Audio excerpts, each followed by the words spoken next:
Good evening, everyone. Welcome back to the channel. I'm Cult Cinema 83, and this is episode 21 of the Cult Cinema podcast. And as you can see, I'm once again joined by my good buddy, Stephen from TVNASH. Stephen, how are you? It's been a while, but how are you doing? I'm fine. How are you? Good, good. I'm good. I'm doing good. Actually, I got some good news this year. I got they said I got a raise at my job, so for paycheck wise. So Wow. that's gonna mean more physical media this year. So that's a good thing. There you Yeah. go. But I was kind of worried there for a bit because it seemed like it wasn't connecting all that well. But we're here, so we're good. We're good. So glad to know you're doing well, and I'm excited to do this episode with you. I hope you are too. So the episode 21, of course, the first one of 2026, and we thought it would be fun to go to France for a while, and because I thought that this would be a fun follow-up for the one we did about Alain Delon, basically. Ooh, yeah. And we are talking about director Jean-Pierre Melville today. That's who we are going to cover. And very exciting. So I think we covered, with Alain Delon, we did cover Le Samurai already, right? Yeah. We did that. There we go. Yes. So, all right, Jean-Pierre Melville, a very interesting director, I feel like. Before we go into the movies, can you share with us a little bit, like, what was your first exposure to Melville, and what were some of the first movies that you watched? Well, it's actually interesting. I first learned of Melville through Jean-Marie Volonte, actually.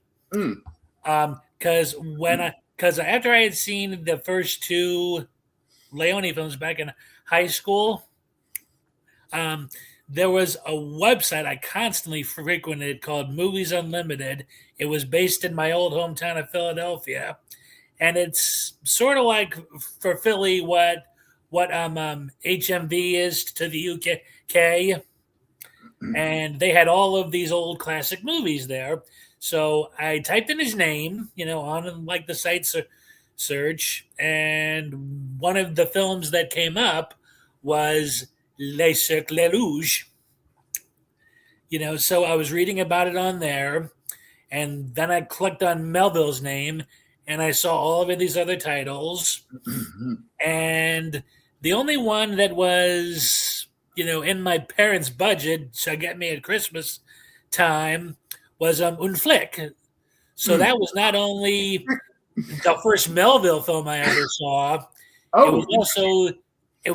was also the first French language film I ever saw in its entirety. Anyway.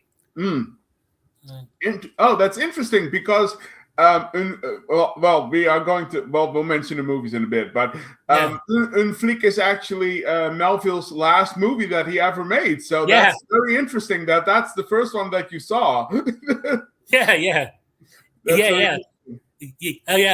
But I went into it totally like not knowing like what to expect out of it, because I'd only watched Seven Samurai and M prior to that, so I didn't have too much experience in foreign film just yet. But I started to watch it, and I was blown away. I mean, there wasn't a lot of dialogue at first, but how he just set up everything, how he choreographed it all, and just the on stage actions of the actors. I was just like, holy, whoo, this is amazing. Yeah, it's pretty impressive. It's pretty impressive in a lot of places. I think I'm trying. I can't really remember what the first movie was that I saw from Melville, but I do remember that in college we had this thing called where you could basically choose like extracurricular activities. Is that what you call it? Yeah. Here, like, it's called clubs. Oh, right. Yeah. Okay. There you go. That's basically Yeah. yeah. And there was one which was about movies and stuff, Ooh. which I thought was great for me anyway. And because at that time I basically only knew like American films, basically. Right. And then I actually saw a film of Jean-Pierre Melville. I forgot the title actually. It's been so long ago, but I remember it was a film from Jean-Pierre Melville, and it was very interesting because, like you said, it's you know. With the Italian cinema, like that, they have such a different way of making movies than Americans do. And just the whole, like you said, characters and the cinematography and all of that, how it's all set up and made and stuff, was really impressive. And I think that's where I started to discover like foreign films, basically. Right. From that was basically the jumping point for me, I guess. And after, pretty quickly after that, I discovered, Asian cinema and Italian cinema and all of that. And that's where kind of like my love started, I guess.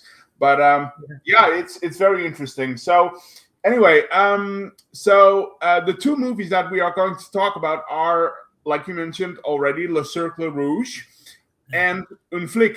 That's what, yeah. So which one would you like to start with?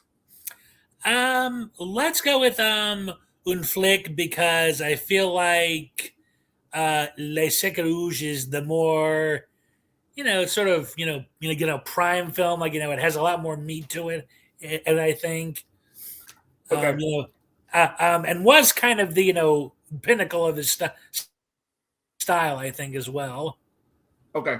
No, fair enough. Okay, we can do that. We can go that way. Okay. So Un Flic, of course, like I already said, this was the last movie that Melville made in his career. It was released in 1972. A quick synopsis, of course, again. After a shaky heist, a group of thieves plan an even more deliberate and risky second one, not realizing a police commissioner is on their trail. So yeah, that's basically the premise of it. It's I'll let you start before we go into positives and negatives and stuff. Upon rewatching it, what are some of your general thoughts about Un Flic? Well, I always knew that Melville felt he couldn't go any higher after Le Cercle Rouge. And like was kind of not in the best of spirits when he made this one. But it's still a dang fine movie. It still has all of his hallmarks. The story's engaging, characters are engaging, and that second riskier heist is very well filmed. Even though it's mainly a toy train set in toy helicopter. Yeah. It's still very well done. I mean, Yeah. when I first watched it, I thought I was actually seeing a helicopter following a train. I didn't realize until my dad pointed out to me that it was a local to France train set. Right. No. I actually remember thinking like this is like, and that's not in a bad way, but I was like, this is very Thunderbirds like, and that's not in a bad way. I mean, it was it's really good. But we'll get to the train heist in a bit. But yeah, I mean, upon rewatching it, because I had both these movies I hadn't watched in a while. Yeah, and upon rewatching it, this is going to sound very strange, but I actually prefer Un Flic over Le Cercle Rouge. Really? Yeah. No. I guess there are, let's just say there are some issues that I have with Le Cercle Rouge that I guess I didn't see before. and that are pretty significant to me. But we'll get to that when we get to Le Cercle Rouge. But I actually prefer Un Flic over the other one. So this movie is just it's so great. It's such a good time. You know, this is just such a fun movie to watch. It's really great. It's got a lot of great stuff in it, which I'm sure we'll get into. But yeah, I think this is really great. So yeah, it's a lot of fun. I had a lot of fun watching this. So so let's just dive into it. Let's start with positives, I guess. What are some of the things that you really appreciate about Un Flic? Well, it was my first time seeing Alain Delon play a law enforcement officer. So it was interesting seeing him on the right side. If like you will. Yeah. And he's a very effective cop, and he's not like overtly tall, but he's got that aura about him, and he's got that like don't F with me face. Yeah, exactly. So he kind of is almost a near perfect embodiment of the bulldog spirit you expect out of a dedicated cop. So.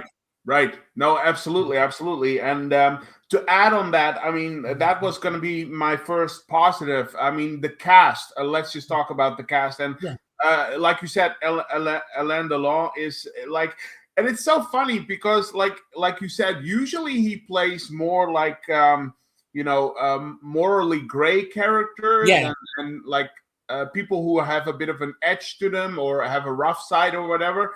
Yeah. But this time he's just the kind, noble, and just police commissioner, which is very interesting. And he has a very righteous mentality, and I think it's just really great to finally see him portray like just a pure hero or a white knight for once, sort of. Yeah. And I love his scenes with the trans informant. Right. In this one, because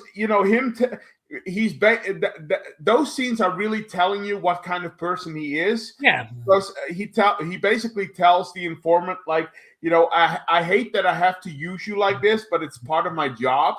Right. But I wish I could let you go, stuff like that. Right. And even after the when the informant screws up and gives him the wrong information, like he's just very forgiving, and because he could lock her up for like negligence or whatever you want to call it or whatever, but he lets the informant go, like just go, it's fine. Actually, in the original Anchor Bay DVD I have of the film, he's actually much harsher to the informer, in that, like, he calls him a fairy in it. Oh, really? Cut like your hair, dress like a man again. He's like very. He was like oddly cruel to her, and like that scene. At least in the U.S., subtitle translation. Oh, because I like this go around. I watched the UK Blu-ray off of this set here. Okay. And he was still frustrated at her, but I think he was speaking more out of just frustration in general. But in the US subtitled version, he's unnecessarily cruel to her. No. That's interesting. That there are two versions of that. I don't know. I mean, I'm not sure I would have liked to see that. I mean, like I watched it on this, by the way. This is basically it's from Studio Canal. Oh, all right. Oh, like it's on the same with me. Me. Oh, whoops. Yeah. It's from Studio Canal, so it's just a singular disc. But I watched. I have pretty much the same version that you mentioned on your disc. So yeah, I don't know if I would have liked that as much to see that. I kind of like how he's like more gentle to like I just described and stuff. But it's just very fun to watch Alain Delon just play a pure good guy for once. That's very interesting. So yeah, and like I said, it tells you everything about the character. His name is Edouard, right? Edouard. Yeah. Yes.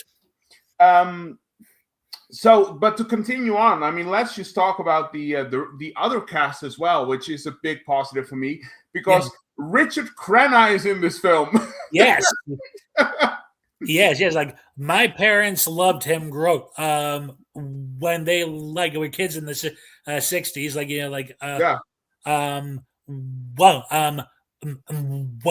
a favorite of my mom's is Wait Until Dark, she's a huge Audrey Hepburn fan, and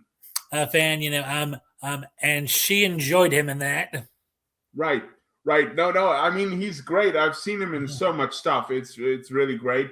But it's so funny to see him in a French movie. I had actually heard of him prior to this, but Flic was the first film I saw with him in it, actually. Oh, interesting. Okay. Now I of course know him from from Rambo, where he plays Rambo's commanding officer. Commanding officer. That's what I'm talking about. Yeah. But not in this movie, because in this movie he's the main villain. And he's the leader of the gang. And I think he does such a great job. Of portraying this sort of calculating, smart, and slick guy who always seems to have like everything in control. But to compare it to Edouard, it does create a very interesting conflict in the film because Simon is his name, I believe. Simon is also Edouard's best friend.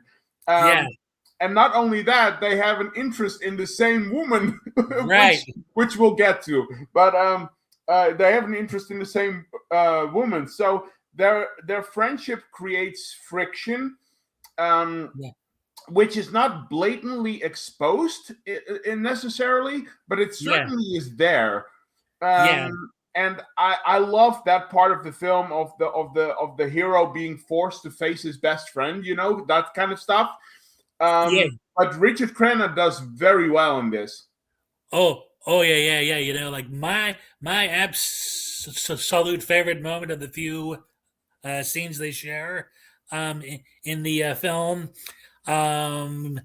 is when he starts to put everything together, and he starts asking him if he knows the dead guy, if he knows this guy, if he knows that guy, and what he says no on the last one, he just looks at him and says, "Tu connais?" Yeah. That was just, I was like, oh, he knows. Yeah. But even when he tries to deny it, it's like he's like, I know someone who actually knows, and then Simon is almost looking like, oh. Just that's kind of like, oh, I've been busted, like that's he plays that very well. Yeah, he does. Because I think that's the moment where Simon it gets thrown a little bit of balance, where he's like, that's the moment, that's the one scene where he is kind of like insecurity is sort of creeping in, right? Yeah, absolutely. It's now Richard Crenna is great, and I didn't remember that, but it was so great to see him in this. And then I think the third big role in this is, of course, we have to talk about it. Catherine Deneuve. And it's first of all, it should be said that like Carol Baker, absolutely wonderful actress. And she's still working to this day. Yes, she is, bless her. Yeah. I think she did a movie in 2024, I believe. So she is still working, which Yeah. is like really bizarre. It's like good on you for Oh, you know. oh yeah, yeah. She is like a fine wine. She just gets better with the age. Mm. No, absolutely. And the other thing is like she just, I don't know, maybe it's like, I don't know what it is, but she keeps getting more beautiful as well for some reason. Yeah, It's really, yeah, she does. yeah, it's really interesting. Um, but yes, I mean, kudos to her for keeping it up like she does. But yeah, I mean, to be fair, she doesn't have like the biggest role in this movie. Yeah, yeah, I think she's more of like the supporting character, I guess. yeah, More like a guest role. But what she is given to do, she absolutely delivers on. Um, One of my favorite scenes actually is in the with her character Kathy, right. where in the bar, and she Yeah, comes in and she sees Edward playing piano in the bar, yeah, right? And she yeah, just like stands in the doorpost, and yeah, she's just looking and listening to him and stuff like that, and just the facial expressions. yeah, It's chef's yeah, yeah. kiss. It's so good. Yeah, yeah, that was the moment I fell in love with her actually. Like, I was like 18, 19 when I first saw this film, and I just, see her in that doorway. I see her listening and smiling. I just like, I fell head over heels in love. Yeah. Yeah, It's really it's such a beautiful scene, yeah, and she looks absolutely beautiful in it as well. yeah. Yeah, I love the Catherine Deneuve. I mean, like I think my favorite performance of her is I don't know if you've seen the movie, but my favorite performance of her is in Roman Polanski's Repulsion. Um, Oh, okay. yeah, she is absolutely marvelous in that. She is so stellar there. Wow. But I love her in Belle de Jour. I love her in another movie that I will mention later on. But yeah, I mean, Catherine Deneuve is like, I love her in The Hunger, by the way. I don't know if you've seen that one. I like it. Um, Oh yes, I like that film, but for me, it was weird seeing her play kind of this sort of like monstrous role, because she's yeah, like sort of done up as this sort of like angel of death type of character, and and I mean I love her in it, but I mean I just it's weird. I'm like I can't see her really being anything other than the kindly lover, and mm, all that, like and the just the girl you would like see at the bar, or see at the places, right, right. No. It's rough to kind of rough to see her in that movie because she is, like you yeah, said, she is very much the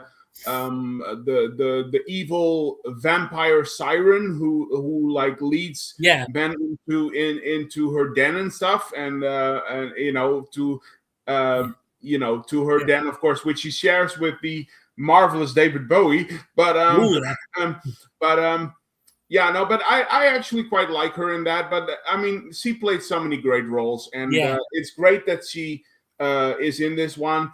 The only thing I would say though is that like she is, yeah, I mean she's a supporting character, so she doesn't have the biggest role.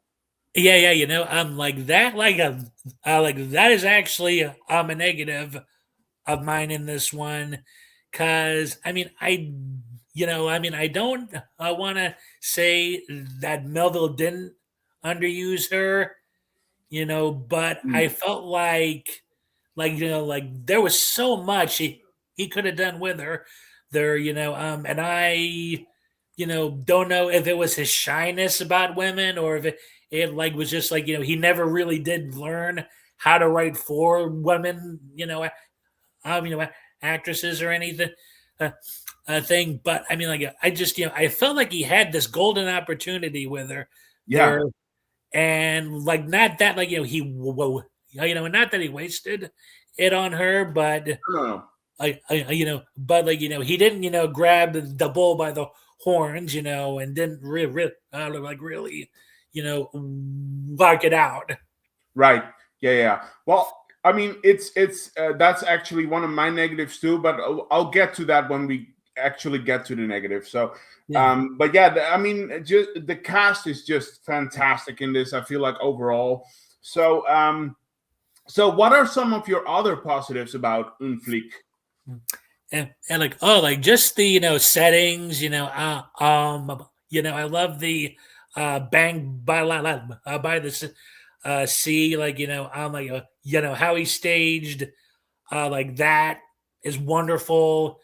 Paris at Christmas time, like, is interesting to see. Right. And and yeah, and how he has the color palette, in the film, because it's almost like watching a black and white film with all saturated colors, like he has gray colors. He's got sort of like grayish blue. He's got very neutral colors. So, like, yeah, so you're sort of watching a black and white film, but you can still tell if something's red, if something's brown, if something's blue, green, et cetera, et cetera. Right. Yeah. Well, Really, sorry, go on. yeah, just the overall look is just really impressive to me. Right. We have a lot of the same positives here because, like you said, that's another one. The cinematography is just wonderful in this. Like you said, Melville makes a very interesting choice in creating the look of this film. Because, like you said, in terms of colors, he uses a lot of gray, and white and black, which gives the film kind of a cold and pale look. Yeah. In a certain way. And I mean, one of my favorite scenes of the film you already described. It's the opening of the movie with which features the bank robbery. Yeah. And just the look of how rough the ocean is, creating this huge, bank of mist, like haze caused by, the waves crashing on the coast and stuff. And that, along with the white and still, like, empty apartment buildings, I guess they are. It looks so incredible.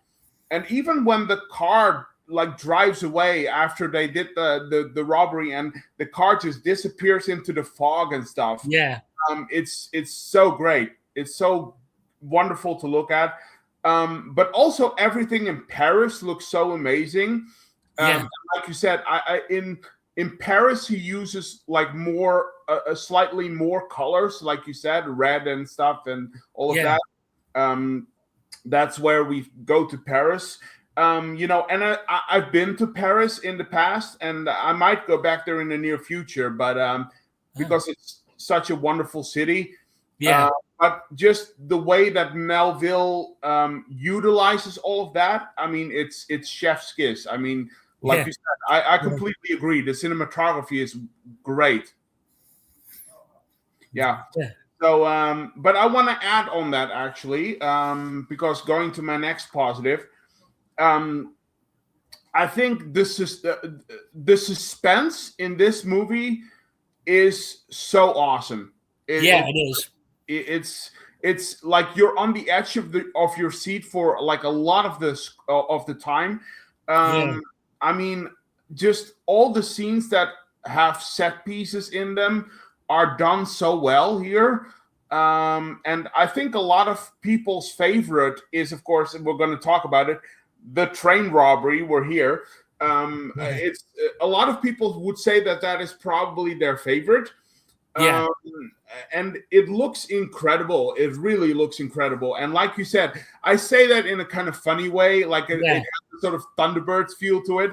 But I mean, it looks so amazing.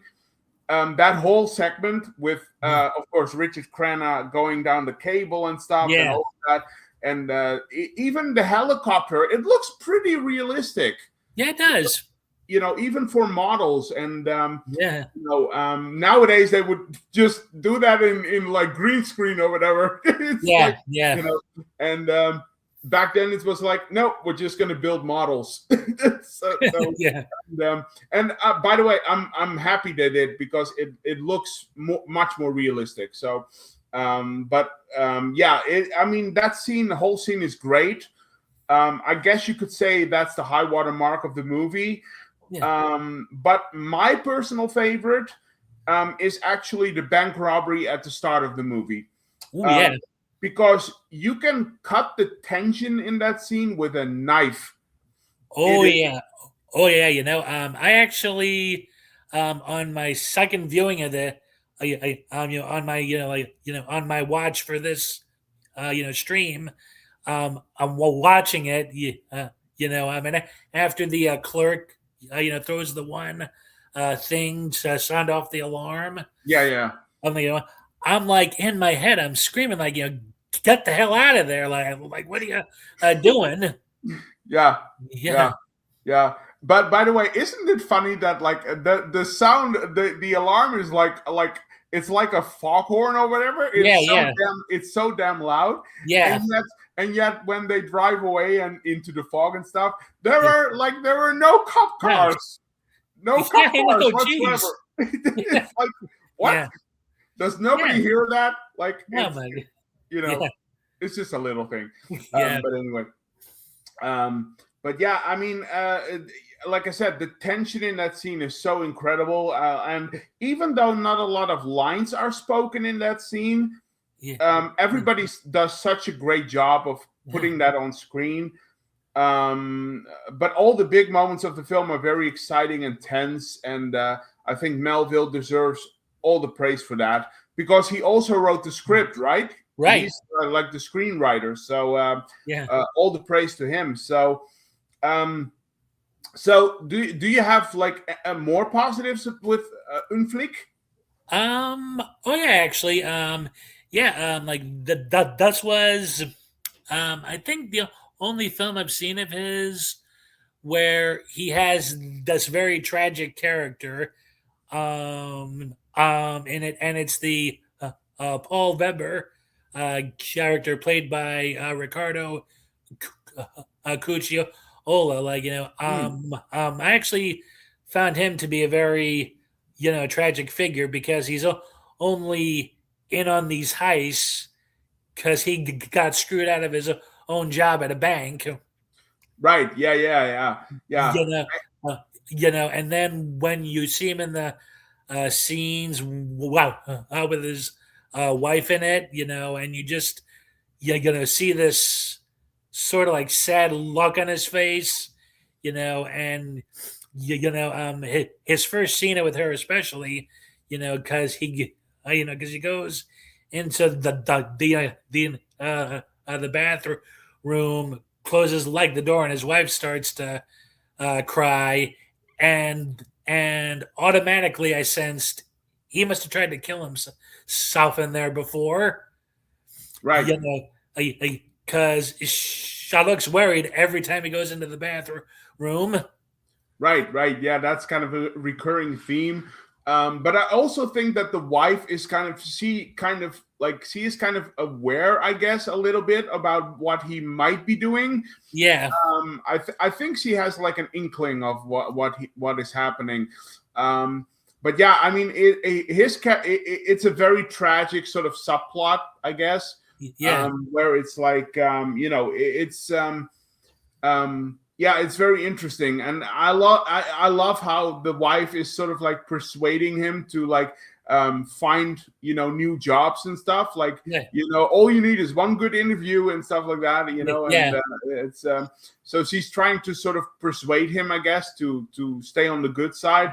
But his story has a very tragic ending, because in the end he does. He does kill himself, right? So he does, which I think that's born out of a moment of shame. I think Yeah. he finally realizes, like, oh, I've dropped, I've gone to the depths of becoming a criminal now. That's Yeah. like, I think that's very resonant there. So Yeah. no, yeah, that character is very good as well. So let me talk about this for a bit. I don't know how you feel about this, but I love the bookmarks of this movie, like the start and the ending, Right.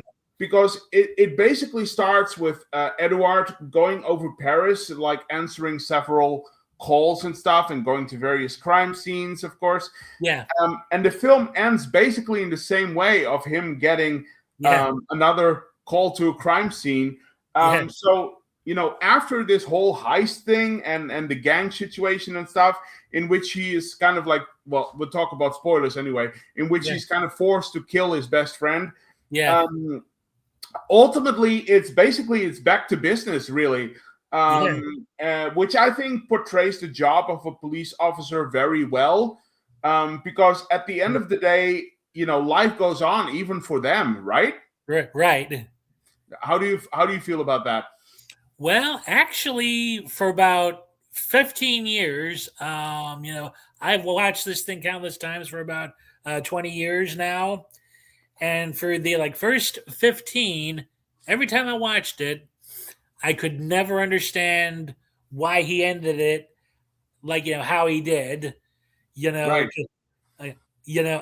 Especially my first ever viewing, did he kill him, to save him as a friend, or did he do it, because he's just the cop, or did he do it to get the girl, But then he just ultimately leaves the girl.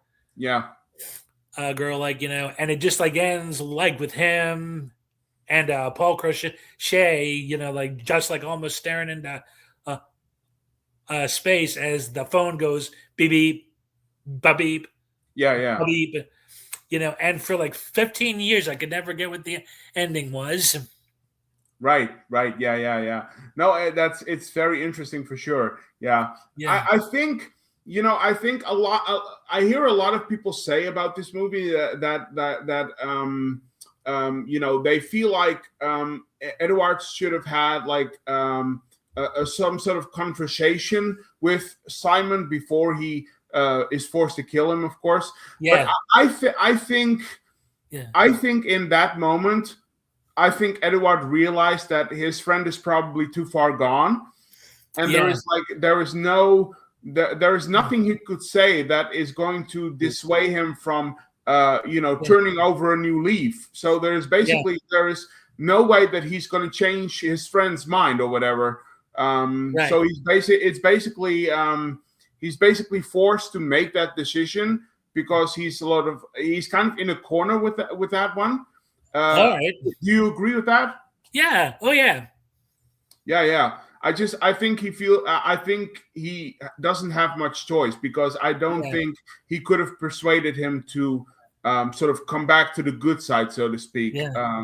So I think even in that moment, a conversation would have kind of been pointless, really. Yeah. Because all the heists that he's done, it's kind of like it's too little, too late, I guess, for that. So So yeah, I think I'm pretty much done with my positives. Do you have more positives on this film?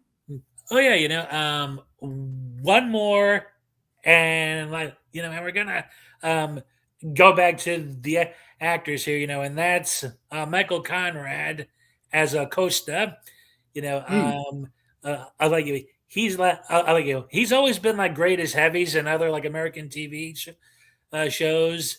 And here I thought he was used the best, because he's both the heavy, but he's also got this, sort of journeyman streak to him because he does all the driving, he does the helicopter stuff, it's kind of his idea to take himself, Cucciola's character, and and Mark, I'd make it look like they're heading off somewhere, but are actually staying in the area. Right. Yeah, Uh, yeah. Yeah, like, he's kind of like he kind of has like a double purpose, I guess, because yeah, he's like, for a lot of the times, like you said, he's like the driver or the pilot or whatever. So he's kind of like the getaway man, so to speak, yeah, in a way. But I mean, he's not shy from violence, because I yeah, believe I believe when the bank robbery is happening, I yeah. believe he's the one who actually kills one of the bank people, right? Actually, it's Mark. Like Oh, okay. like Teller shoots him, and he like jerks, and he like starts like firing at him. Oh, right. Yeah, yeah. Okay. Oh, Yeah, so okay. I guess I missed that, but I thought it was, but okay. yeah. Like I guess I missed that. yeah. Although towards the end, when he's going into the restaurant, you do see him concealing a gun under his napkin and waistcoat. Coat, Right. I think he intended to like do his own little job, his own little job in between there, and of course, Delon tackles him to the ground. Right. Right. Yeah, you might be right Yeah, there. He might have tried to do his own little gig or whatever, and yeah, I guess we'll never know. But yeah, it's that's one of those things, I guess, where it's yeah, open to interpretation. Yeah. yeah. It's but yeah, no, but it goes back to the cast. I mean, the cast is great in this one. It really is. So, yeah. So I want to go into some negatives for a bit, but I'll let you finish on positives if you have any more. I'm good. I'm good. Okay. So can I start? Sure. Okay, because I would like to start with the negatives here, and going back into it, I'll start with this one. Like we already said, being the big fan of Catherine Deneuve that I am, like you are, we both are, I guess. I kind of wish we got to see a bit more of her on screen. Yeah. And again, I completely understand, and I know she's a supporting part. It's a side character almost, which is fine. But I would have loved some more moments with Kathy as a character. For example, the scene in which Kathy secretly meets Edward in the hotel for like a romantic night and stuff. Yeah. I feel like that scene is kind of cut short. Yeah. I'm not saying like we needed like a big sex scene or whatever, but Of course. I would have loved to see Melville extend that scene a little bit, in which we saw the two of them together, and just establish that sort of relationship. Because they do give that time with her to Simon, because Simon does have some moments with Kathy. Yeah. And so I feel like it could have used a little bit more of that. Yeah. To set up the sort of the love triangle between the three of them.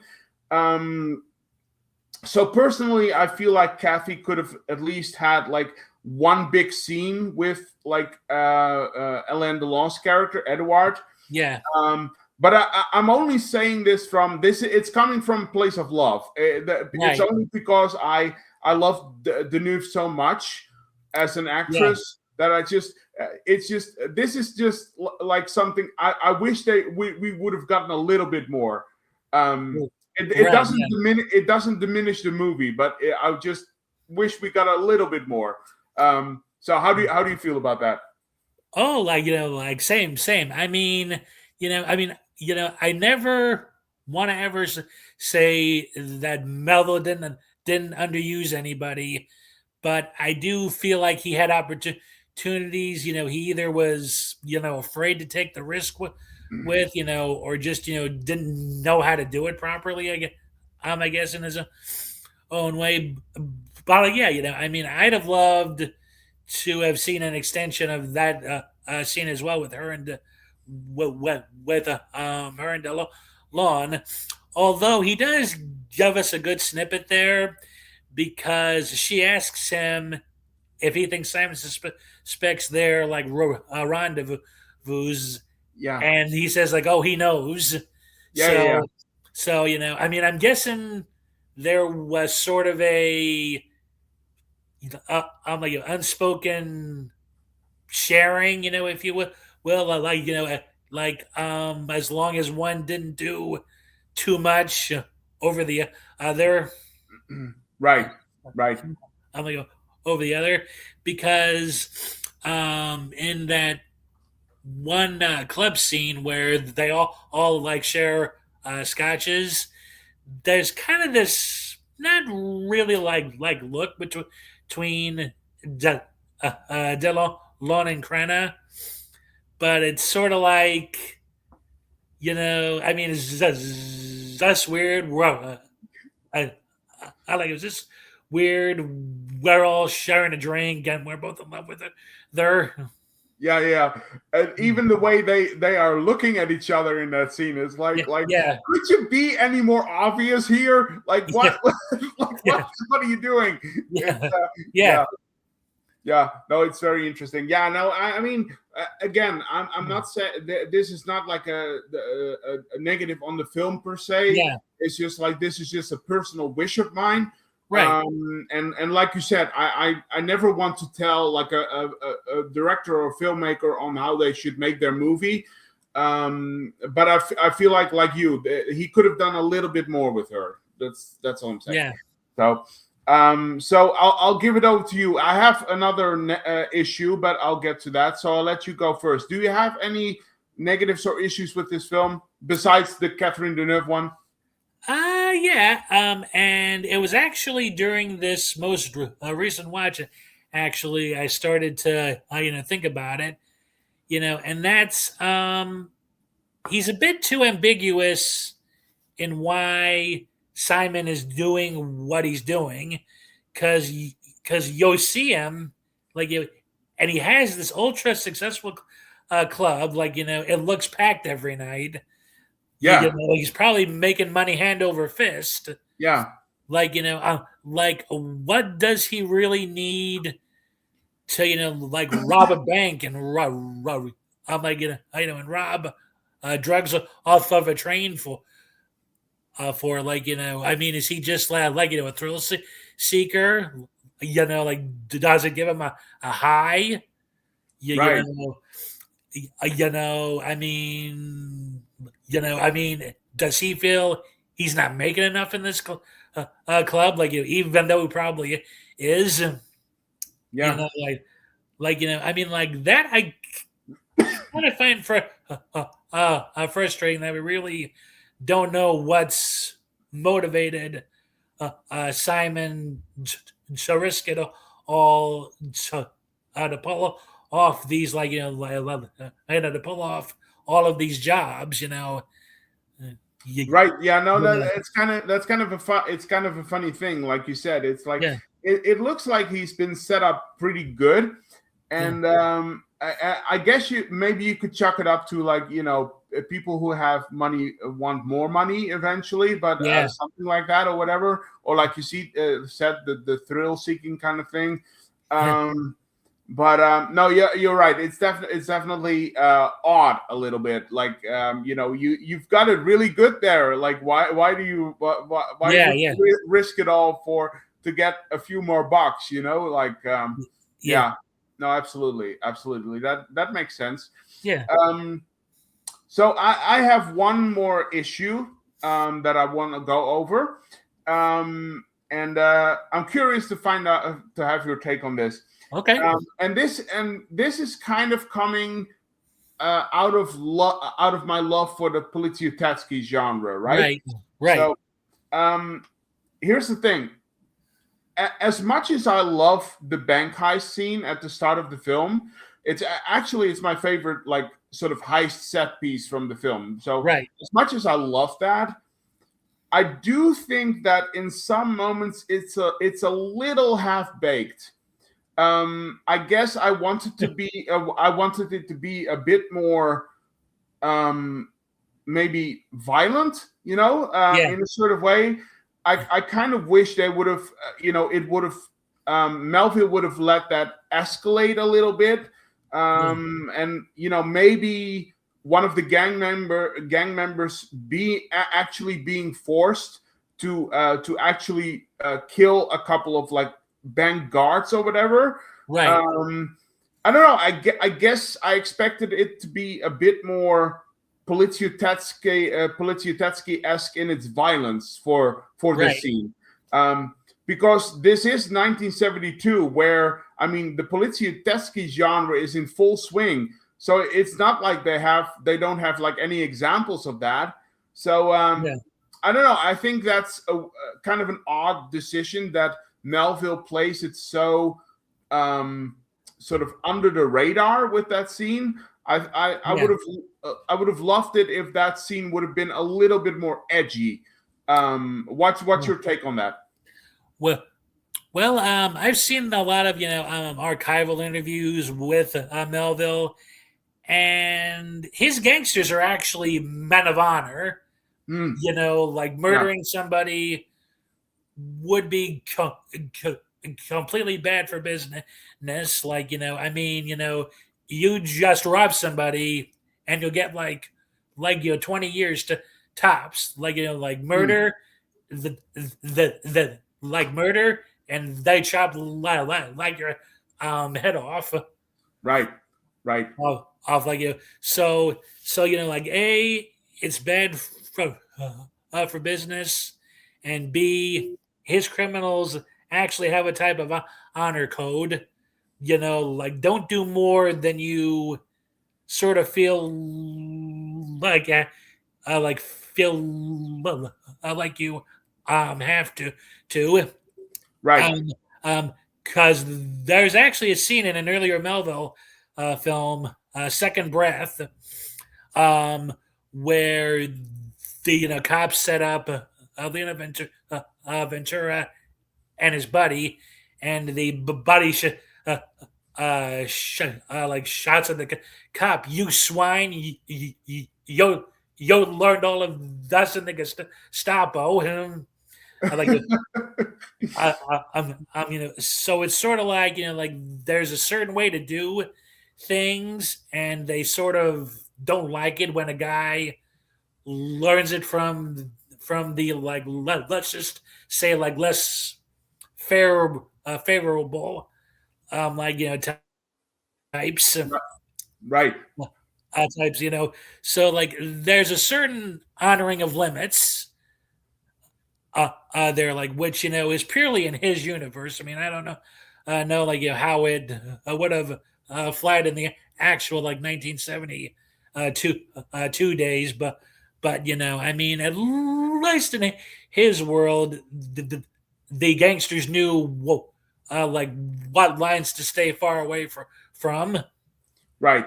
No. That makes total sense. And like you said, the whole honor among thieves is a really big thing. Like we talked. You see that transpiring a lot in Le Samurai, which we talked about. The whole honor among thieves is definitely there. And again, this is not like necessarily a negative on the film. Right. I just feel like if you're going to open your movie with a bang, so to speak, then actually give me a bang. That's like sort of that's all I'm saying. I think it could have been. I think it could have used a little more action maybe in the opening scene. But I mean, I still love that. I still love the scene for what it is. It's just they're not really negatives. They're just nitpicks, that I wish would have happened.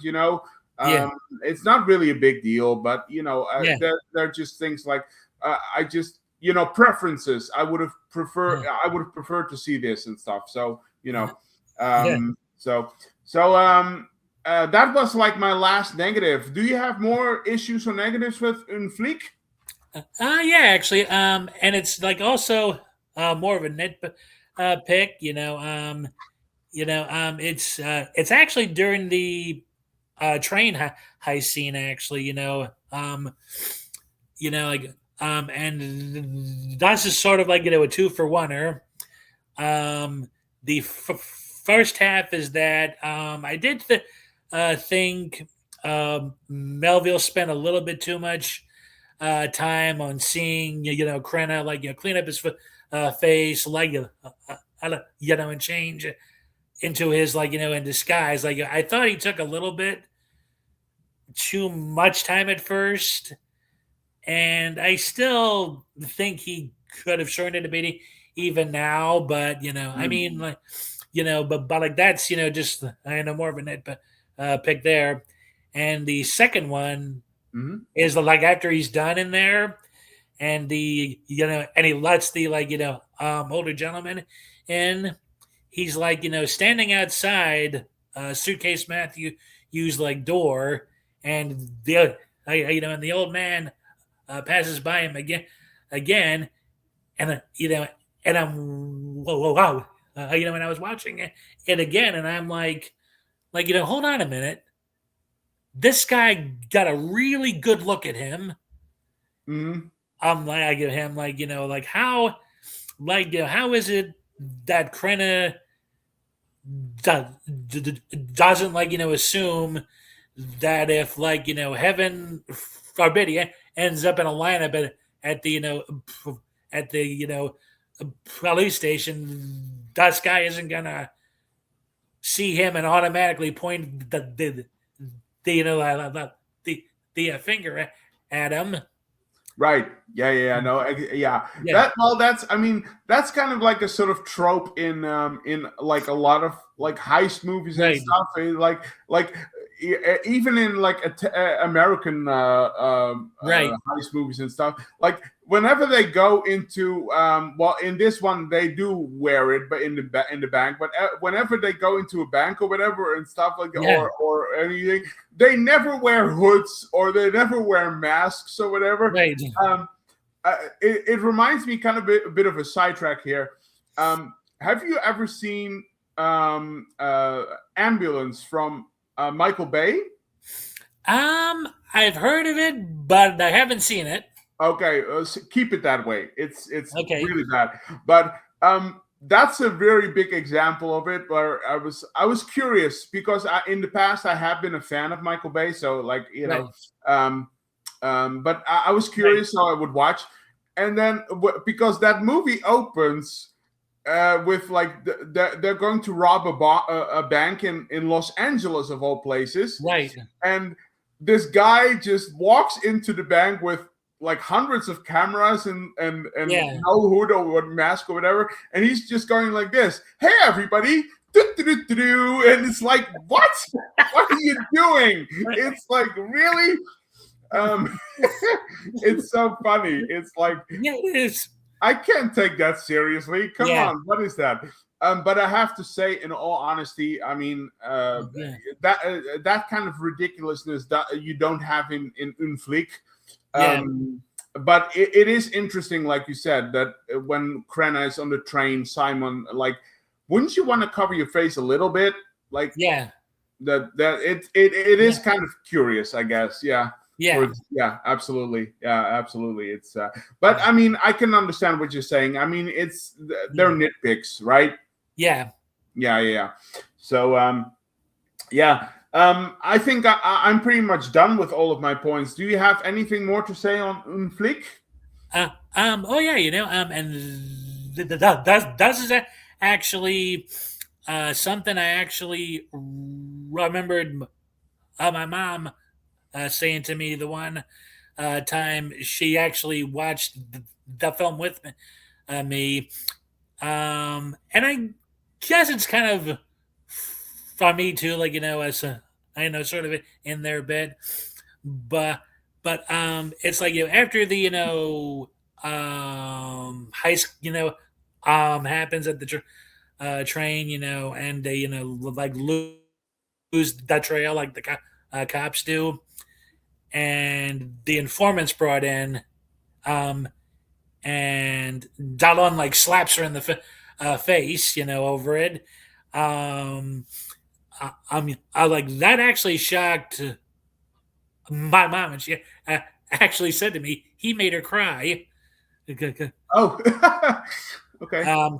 And and for like me, I've never been. I'm like I've never liked seeing women slapped. Like even if she's No, probably earned it in some way or whatever. Like like I'm like yeah, you don't slap women. no, no. Yeah, Like women like like like they can like slap each other obviously but like a man slapping a woman I've just never ooh yeah. No, it's yeah, it's really yeah, it's really a thing. yeah Um, and yeah yeah, I mean it's kind of transparent in like a lot of Poliziotetskis, I guess, like yeah all of those criminals and stuff, like the scum of the earth. They always like whenever they are introduced, they're hitting a woman, which yeah is like it's kind of like yeah. I mean yeah, I guess it sort of I guess it instigates how evil they are and stuff. I guess yeah that's a yeah lot of the proper way to say it. But yeah, yeah I never liked that much watching that on screen. But yeah it's part. I guess it's when it's part of the story. I guess you have to. So yeah you know. So that's kind of what it is, I guess. I mean, yeah it's not like there is animal cruelty in this film. So oh of course yeah yeah. yeah So that's the absolute like low for for me anyway. yeah But no, yeah, it's yeah that those scenes can be a bit rough and yeah stuff. But yeah. So yeah, do you have anything else on the movie?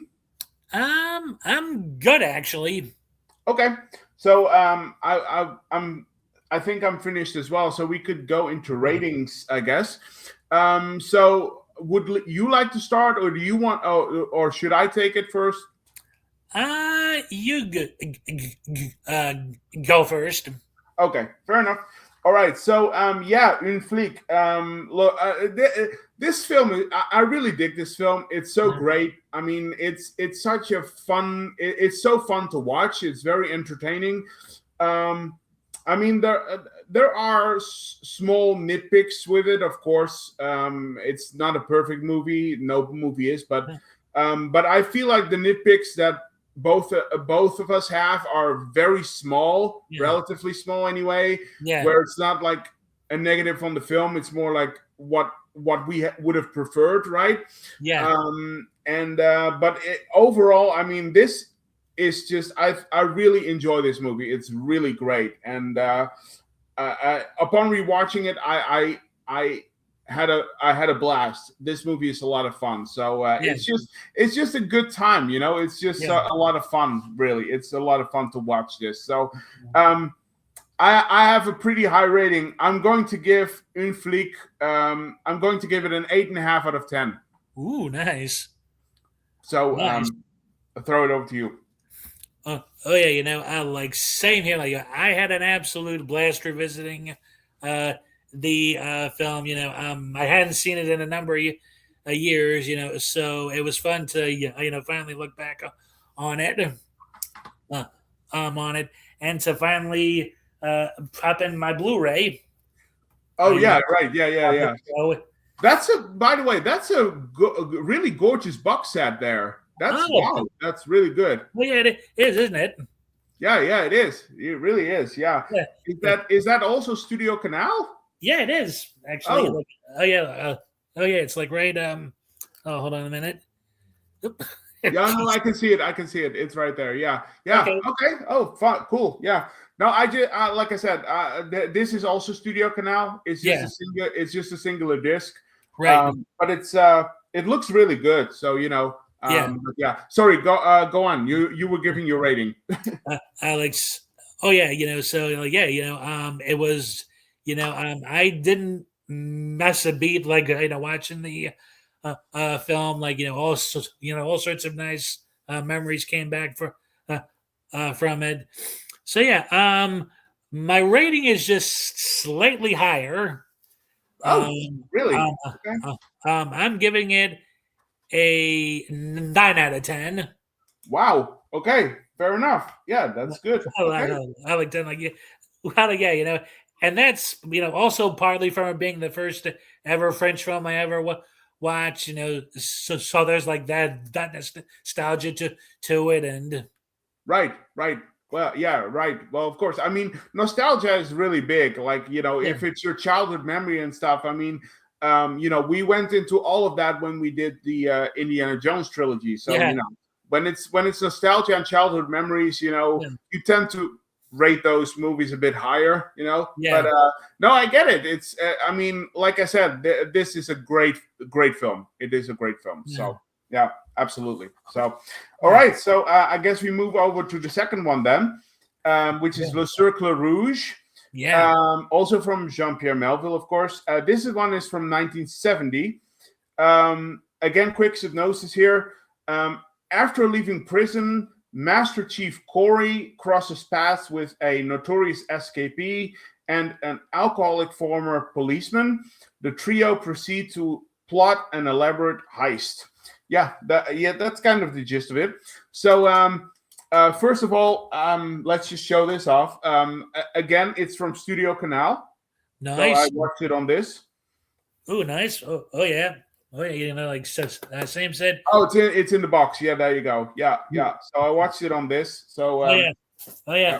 yeah. And I also have the old Criterion DVD of it. Oh, the Criterion. Yeah. I remember that one. Yeah, yeah. Yeah. It's I somehow I can't seem to find that anywhere. It's really odd. But Yeah. so I have the one that I showed you. So Yeah. Le Cercle Rouge. A very interesting film that I have a lot to say about. But before we do that, let's start again. I'll throw it over to you first. What are some of your general thoughts on Le Cercle Rouge before we go into like positives, negatives, and stuff? And, oh, just a masterclass in filmmaking and crime storytelling. It took me a while to actually get that DVD back in the day, but when I finally got it and I watched it, I was just amazed or whatever. I had paused it to to use the bathroom at one point, like back in like the day, and I just checked the time. Like I thought 20 minutes had maybe passed after starting it. Here I was like 40 minutes into it. You know, just the pacing of it. Like I couldn't believe how well it was paced. Like how no minute was wasted. Like I don't think there's any like filler in this, and this is like a 2 hour plus film. So Right. Yeah. Well, this is going to be an interesting discussion because the pacing is actually one of my issues, which I'll get to. We'll get to that eventually, but I'll try to explain it when we get there. So, okay, but yeah, I mean, in general, I mean, I think overall this is a really good movie. Yeah. It's got a lot of going for it. It's it's another heist movie, right? There are a lot of really fantastic filmmaking achievements that Melville does in this. There is a lot to praise here. So yeah, I think it's a very interesting film. And again, on rewatching it, that's the only thing. On rewatching it, and maybe I remembered it in a different way, but my like I said, it dropped a little bit for me in terms of like how I feel about it, but we'll get to it. But overall, I think it's a really, really good film from Melville, and also in terms of filmmaking, let's just say that. So yeah, it's very interesting. So do you want to start with positives, or should I? what should we do? I'll start. I think. Okay, go on. So well, first off is is the cast and the and the casting in itself is an interesting story as well. Delon, he's just perfect in any gangster role he's ever done. So, but Melville actually wanted Lino Ventura as the Captain Matty character. Oh, interesting. Oh. but he and he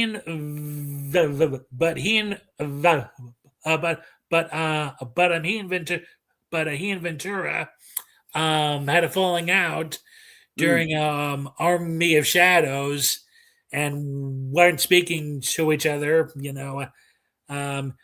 so he got Bourvil, who was much better known as a French comedian, and he ends up, molding Bourvil into this amazing character.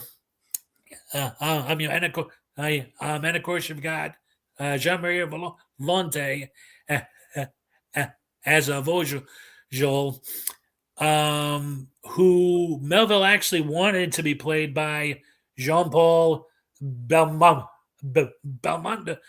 Actually, he wanted to team up Delon and Belmondo, for the first ever time, but because some other guy did it for Borsellino, Melville very spoiledly just scoffed at it after that, and and of course Ives Montand as Jansen, who was actually originally offered to Paul Maurice, actually.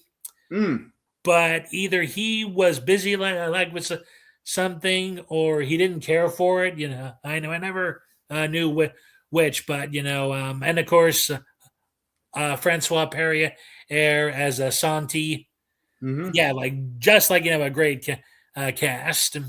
Yeah, no, the cast is phenomenal. Yet again, I mean, like in Flic, the cast is fantastic. Which very interesting because we already discussed Borsellino once. Yeah, which is a brilliant film. I recently rewatched it again, and it's still as good as I remember it. So we already did that one. But yeah, I mean the cast is fantastic. I mean, again, let me start with this one. I've got the Alain Corneau box set from Radiance. Oh, nice. And there are 3 films in there. But where I'm going to is I'm becoming a very big fan of Yves Montand. Is that how you pronounce it, Yves Montand? Yes. I'm sure. I hope I didn't butcher that. But I'm becoming a very big fan of Yves Montand. I love his acting skills. He's great in these films as well, by the way.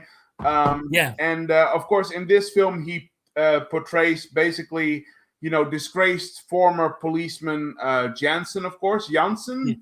Jansen, who starts partnering up with the fellow crooks, of course.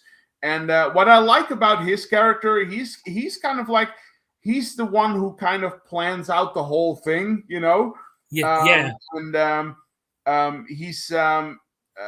he scouts the scene and he calculates the risks and stuff, and while eventually, of course, having insight and information on what can go wrong in a situation like that, and pointing out where they can go wrong and stuff. But yeah, I really love Jansen, Yves Montand. He's probably my favorite character of the entire movie. Neat. Melville actually intended for his arc to be a kind of self-redemption story because he initially thought he was over and done with the bottle had a strong grip on him, and he's able to sober himself up, and actually gets, his shooting skills back from it. Yeah. I always liked that he included that kind of self-redemption arc in there. Yeah, no, absolutely. No, I love Janssen. I think, like I said, he's probably my favorite character of the movie.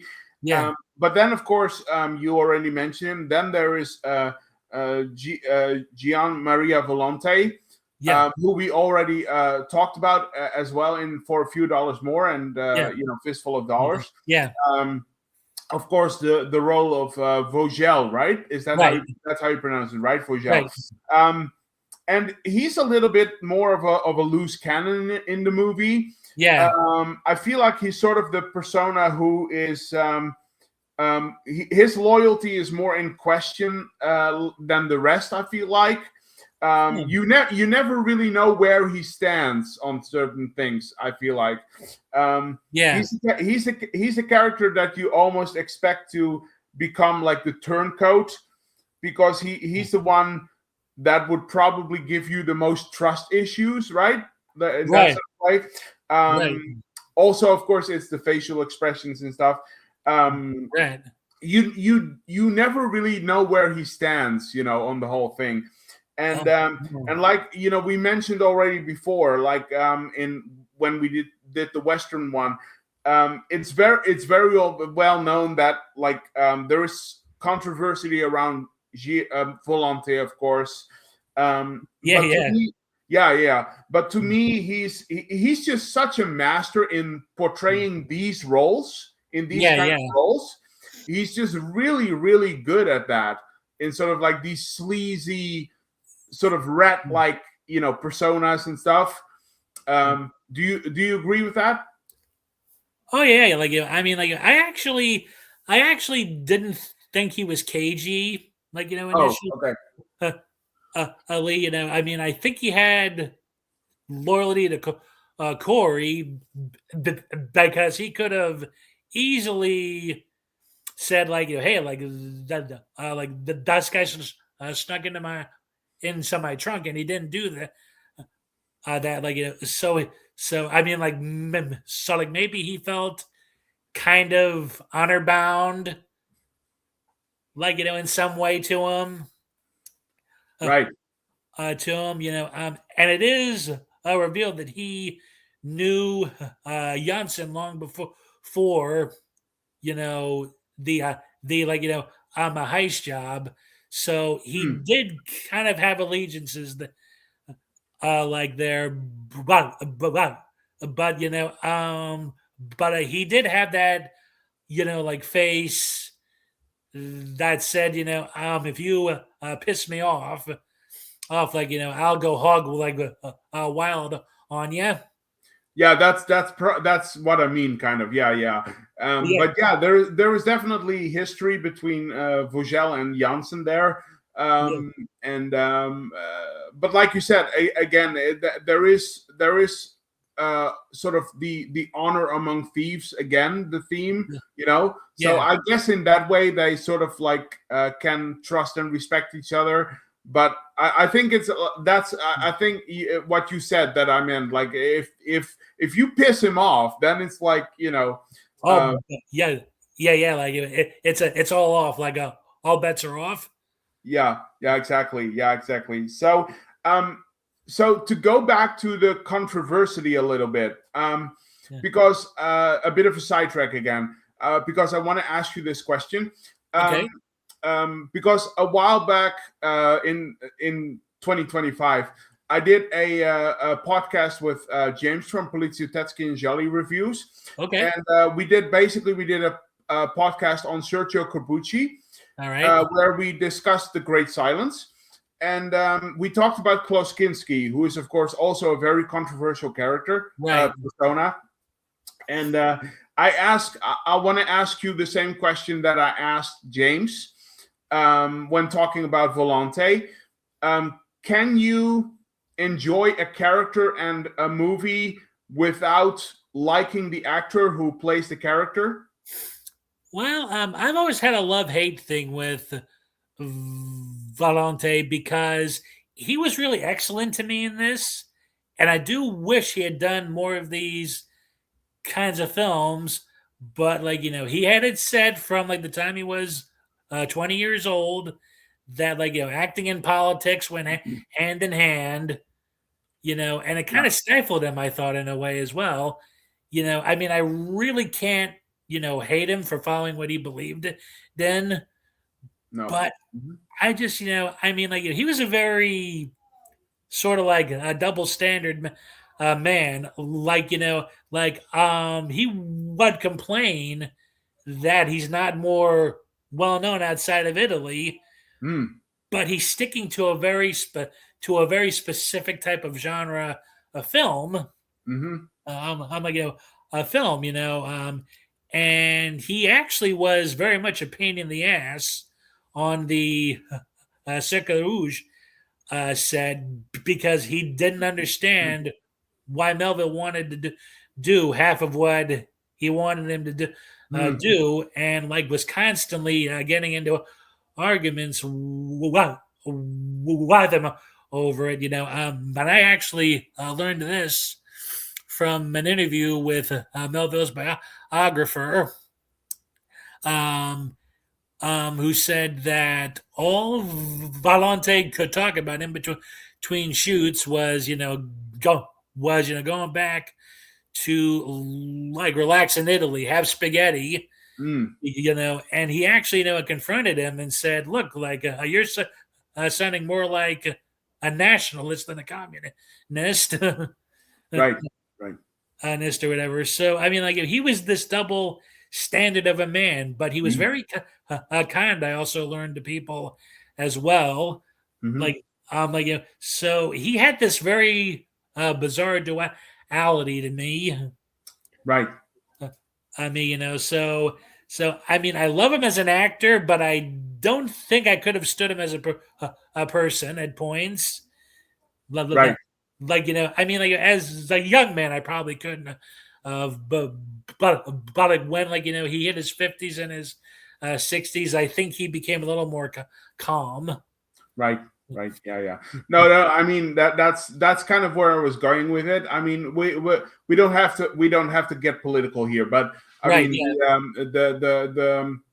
I guess what I was asking is like, Yeah. can you separate the art from the artist? Uh, most like the time I can, like Yeah. uh, I can, it does, I guess, oh, like like what's the other word I want to use? I mean, I guess it kind of like it depends on what they did. Uh, Mm. Yeah. I did, I mean, like I try. I mean, I do try to be giving, so Mhm. I mean, like Kinski, I kind of I'm even forgiving for it points because he was legitimately out of his mind. So Right. Yeah. Yeah. Yeah. Yeah.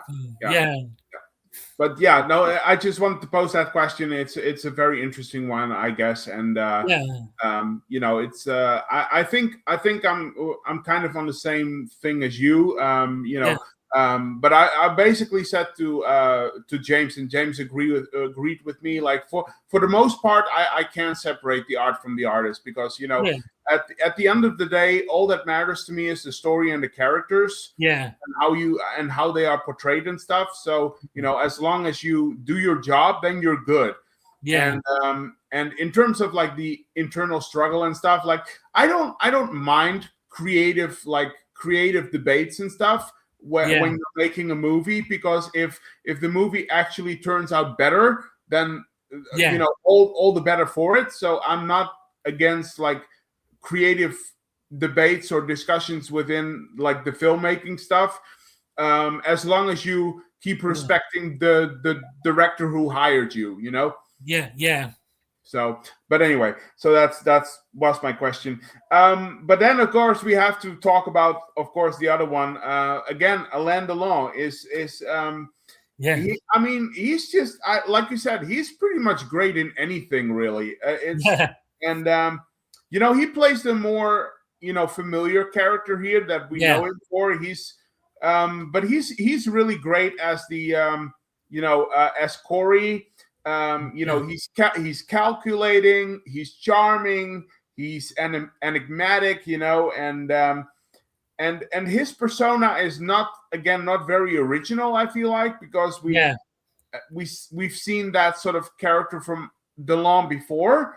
The sort of anti-hero, but he performs that so well that I'm not really bothered with the repetition of that, as long as you keep bringing like new and interesting flourishes to it, then then we're good. So he actually acts super relaxed in this film.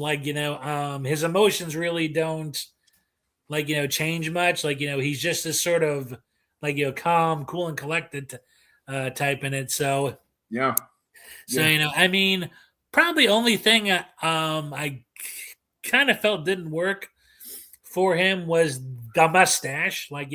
Oh yeah. Him and like facial hair. There's just something that I don't know. It doesn't always work for him. No, it looks kind of goofy, honestly. Yeah. But but that's like a microscopic nitpick over there. I always wondered, like, did he actually grow that, or was that like a put on mustache? I have no idea. Well, I know like some roles he did grow one. Right. Yeah. Of course. Yeah. So I'll throw it over to you. Do you have like what other positives do you have about Le Cercle Rouge?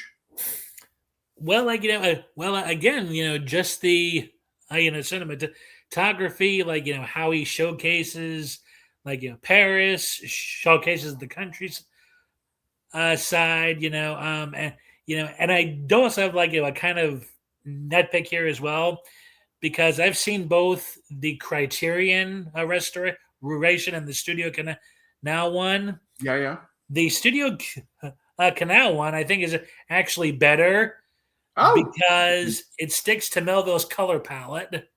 Because the Criterion edition, they took out the pale grayness of it, so everything's brightly colored. Oh, that's interesting. Wow. Okay, that's interesting. Colored, and looking back on it, I'm like, hold on a minute. This the UK Blu-ray is actually a lot better looking because it fits into his style. Wow, that's really bizarre. I mean, and hearing that about Criterion, I mean, like Criterion is like supposed to be one of like the top labels or whatever. Yeah. So wow, okay. I've never seen the Criterion version, so I can't I can't elaborate on that. But I'm sure you're right.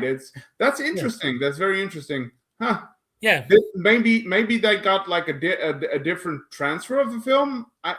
No, it's the story I got is that one of the prints was not bad, but it had these certain issues, so maybe they just couldn't recreate his palette through that. I never got I either never got that full story, or I'm just not remembering it right. But I do know there was an issue with the negative originally, and of course, Criterion got that print in the early to mid 2000s. So maybe, so maybe in the, so maybe within 20 years they were able to fix it and actually put back in those, muted colors and, Yeah, maybe that's it. Yeah, I mean,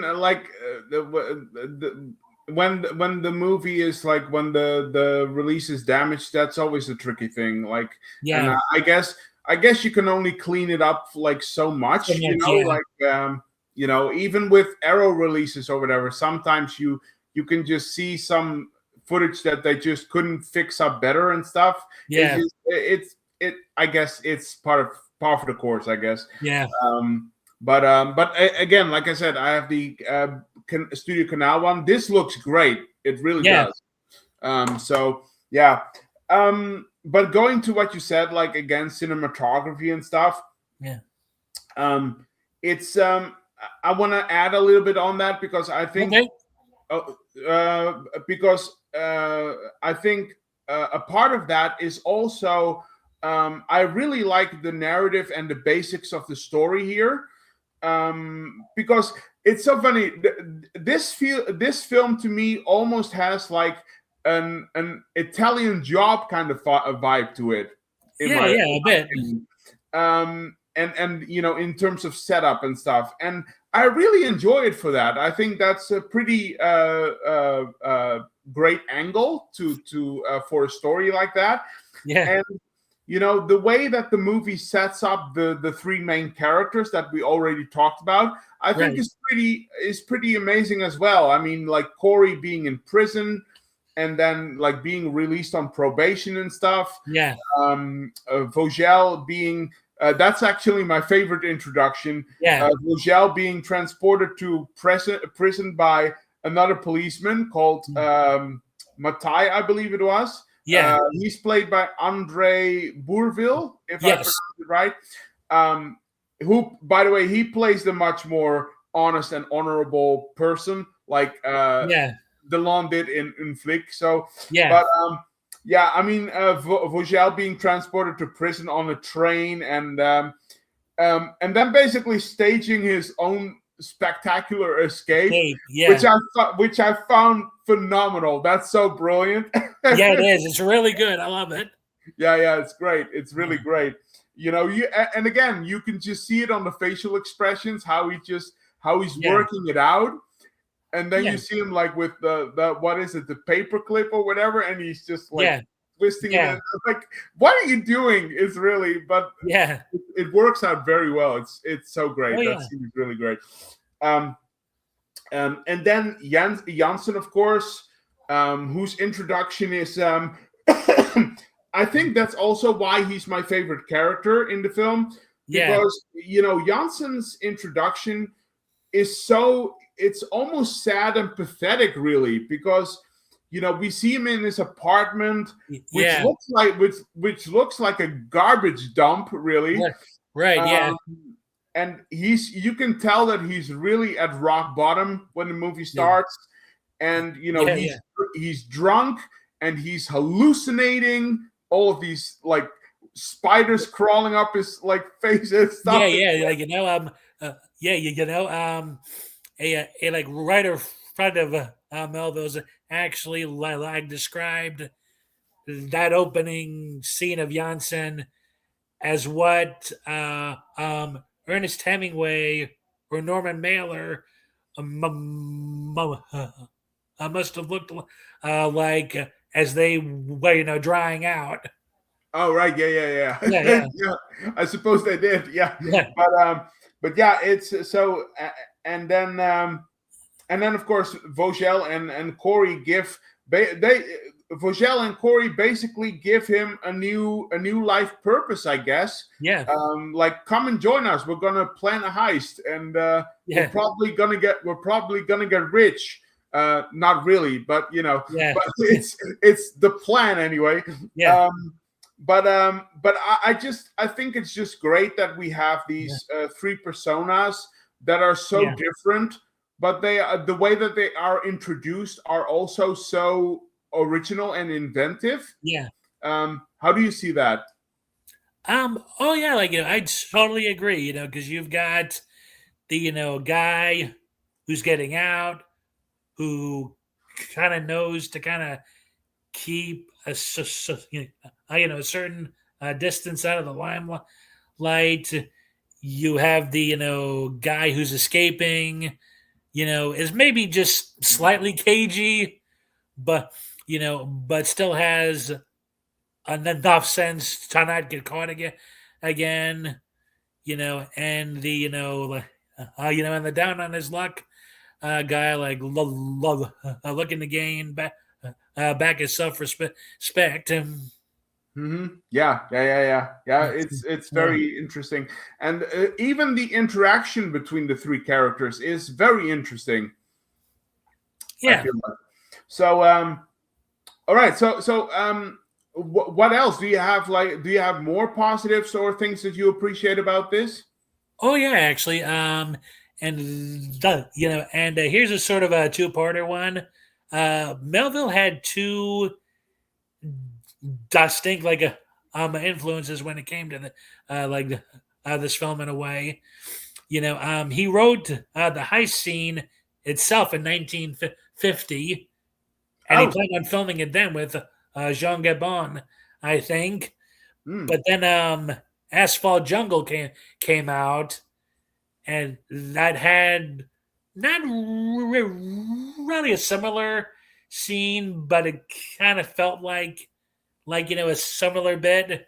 So he sat it on the shelf for a while, and then he was thinking about it again, and then Odds Against Tomorrow comes out, but that ended up being more of an influence to him because Corey, Vogel, and Jansen's relationship is kind of similar to the one in Odds Against Tomorrow between Ed Begley Sr., Robert Ryan, and Harry Belafonte, like minus the race, minus the the racism of Ryan's character. Right. Yeah. So like that, and he actually scaled the real life building where the heist takes place because he suffered from chronic insomnia, and there were quite a few nights he couldn't sleep. So one night he was actually like walking all over Paris. He came across the building, like used in the film, and he said, I wonder if I could scale this thing. So he actually did. Like he didn't actually break in or nothing. No, of course. But he did scale it almost exactly similarly as to how he wrote it down in the script. Right. Well, that's. I mean, I really appreciate that when directors do that, when they really dive into the subject that they are going to cover and do their research and stuff and all of that. For me, that for me gives you extra points all the time. Like if you actually do the work and dive into what you're going to talk about and stuff. So yeah, absolutely. So I think I have one last positive here, which I would like to go into. I think it should also be noticed and mentioned that the big heist, I mean, that's clearly set up to be like the mission and end game of the picture, right? Right. And I really love how they take their time to make the heist the actual climax of the film, right? And they really go into it because it is actually the big finish of the movie, where a lot of those heists usually happen in like the middle part of the film, right? In a lot of times, but here it's actually the big finish. So I appreciate that. And the film also gets points from me for the actual ending of the movie, because the main characters pretty much all die at the end of it. Right, yeah. And they die by the hands of the honest and clear-cut cop, of course, Matai. But again, there is a very clear narrative there. I mean, we basically follow like three villains or anti-heroes, I guess. throughout the film. So you know that they are probably not going to get out of their predicament. But like people always say with Indiana Jones and stuff, it's not the destination, it's the journey, right? Yes. And so I applaud Melville for that. Again, how do you feel about that whole setup and stuff like that? Similarly, like it took me a few years, like and many rewatches to kind of get to that point. But I also think there's this kind of selfish "I was right all along" bit from the internal affairs chief, because the film actually ends on his line, Mati, all men, because like he's the like cynical cop who I'm like who thinks like everyone's born innocent, but like all eventually go bad. Yeah. That's like I mean, like now I see it and I'm thinking like it's kind of a slap in the face to Maddie. Right. Yeah. That's kind of like his big statement of the film, right? I mean, no matter how you are born or grown up, you will turn evil eventually. Which I guess it's like it's sort of a fantasy film, but usually that doesn't sit right with me that well. But like I mean, if I had like a big negative, like that would be it. So because I mean, I actually like it. Like I actually despised the IAD chief in that film, because I felt like he'd been too long at the job. He'd seen too much. And he's probably only still there because he made too many friends in the right places. So right. But what's interesting in a way, his character kind of feels to me like Maurizio Merri's Tanzi in The Tough Ones. Oh, all right. Where, because I never told you this, I think, but if you look at like the Tough Ones and the follow-up, The Rat and the Fist, I hate Tanzi's character in The Tough Ones. because of this reason, he feels like he's above everyone, and he's the know better and stuff like that, and all of that, and there is a sort of arrogance going on there. And maybe in the future we'll cover those films, but but I really hate.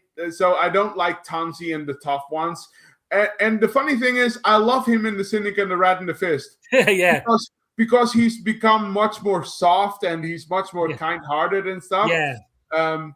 Which, I mean, I guess that's what retirement does to you, I guess. But so I in a way, this character, like you said, from this film, kind of reminds me a bit of Tanzi from The Tough Ones in that sort of way. But yeah, it's definitely he definitely has an attitude of being higher than everyone else or whatever, something like that. And it's I always have like I said, I always have a problem with with when a movie makes that kind of statement, again, not to go like political or anything like that, but when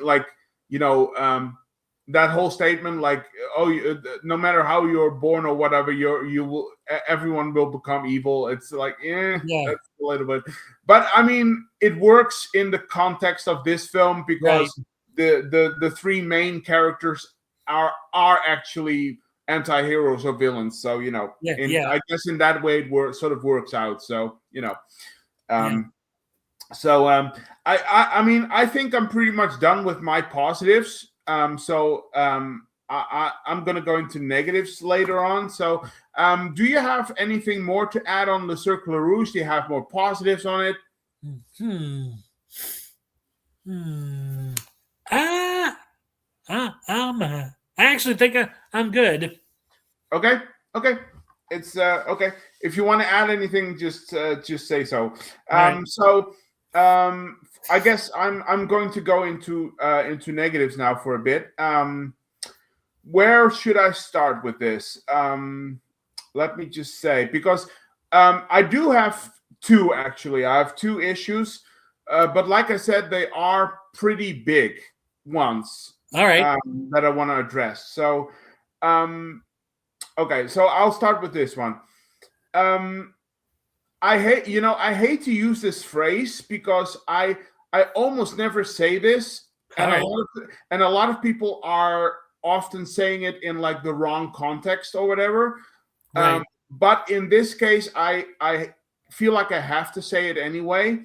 I feel like for me, I talked about this earlier already. For me, anyway, I feel like this movie has major pacing issues. Really? And to be honest, I'm just going to say it is too long. It's too long. It's for me anyway.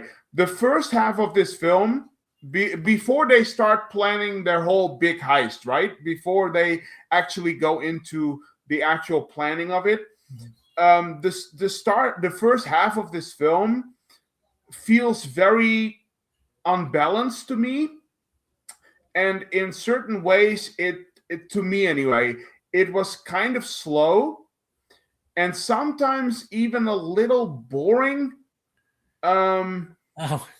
Because this picture is like 2 hours and 20 minutes long, right? It's right. like it's almost 2.5 hours long, and I feel like they could have easily cut out 30 minutes out of the movie, especially in the first half.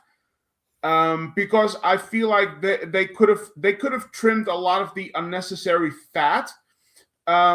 Because for example, when they are introducing the three main characters, Right. like the time spent in between that I mean, I don't know, it feels so odd.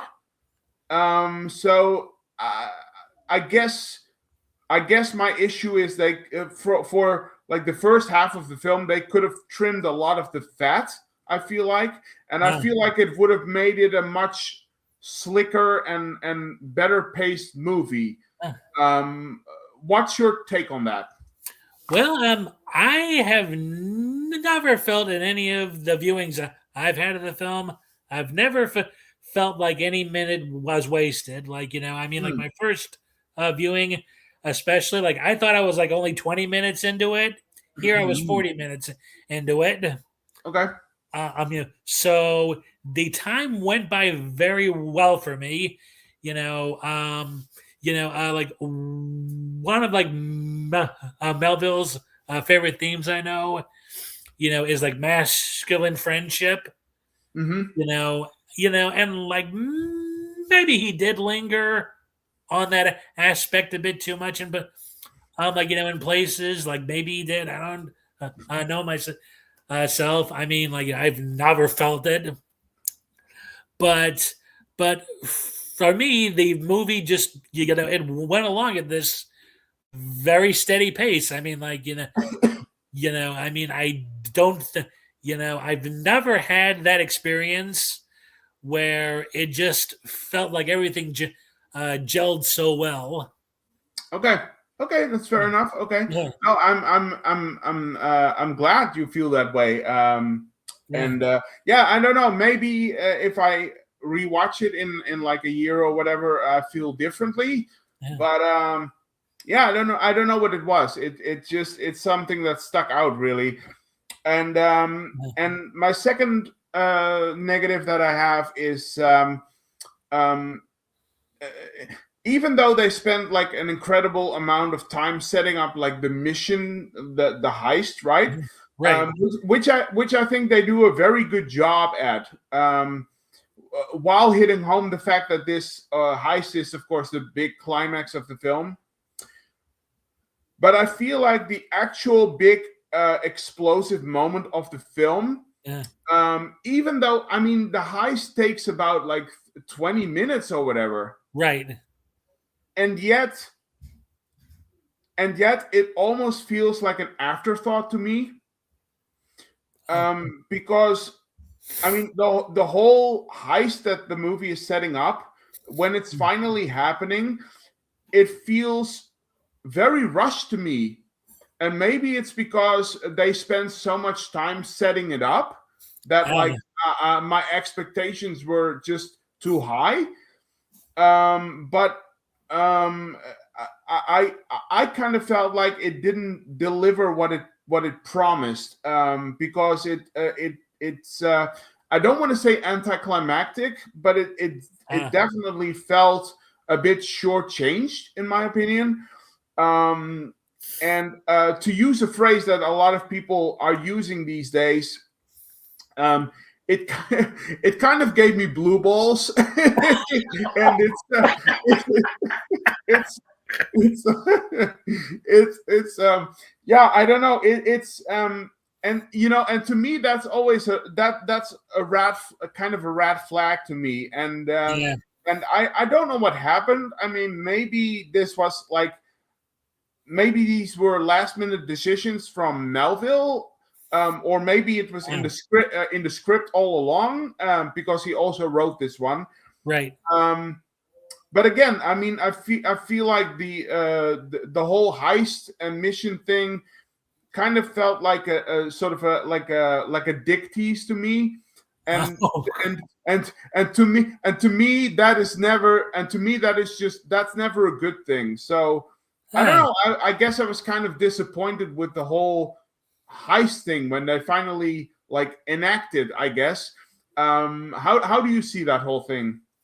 Well, I wasn't disappointed. I mean, like, I did feel like they could have maybe just added a few extra sprinkles, but I never personally, like felt like let down by it. Like, to me, actually, the big bang of the heist, is when Janssen is getting ready to shoot the thing, Mm. to unlock it all, like, he has the rifle set up, and when Corey and Vogel like think he's got gonna do it as is, that got shocked when he picks it up and actually holds it himself, and like actually like holds it himself, Mm. self, and to me, like, that's the big bang, both for like the heist and also for Janssen's self redemption, because he says, "I'm sober, and I'm doing this exactly like I did 20 years ago." Oh, that moment was great. Yeah. That moment was great. Yeah, yeah, absolutely. That moment was great.